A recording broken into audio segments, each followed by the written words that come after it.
you said that Saudi Arabia has a responsibility in terms of it's the center for Islam. So some Turkish people are also saying this. It's an Islamic country, so why isn't it doing enough for Syrian refugees?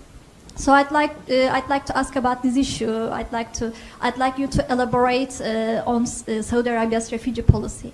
Okay. Thanks. Thank you. I'll ask you to take that directly. Yes, thank you.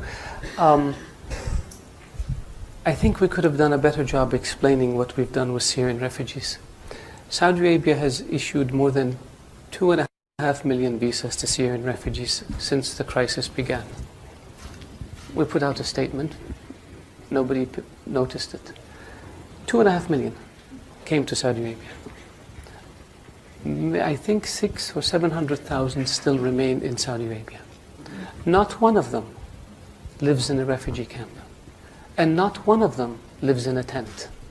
Because the custodian of the two holy mosques ordered that all Syrians who come to Saudi Arabia be provided residency permits so they can send their kids to school, so they can have access to medical care, and they can have access to social security, and they can get a job.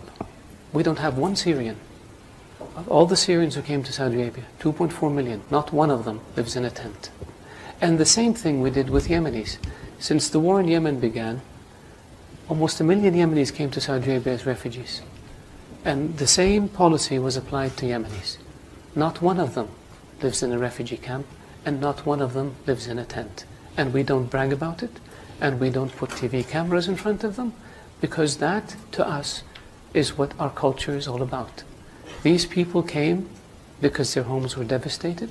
They came seeking refuge and shelter and safety in Saudi Arabia, and we provided for them in a way that is dignified, in a way that doesn't humiliate them, in a way that allows them and their children to lead as normal a life as possible given the circumstances. So I really appreciate the question, so I can educate the audience about our refugee policy. Thank you.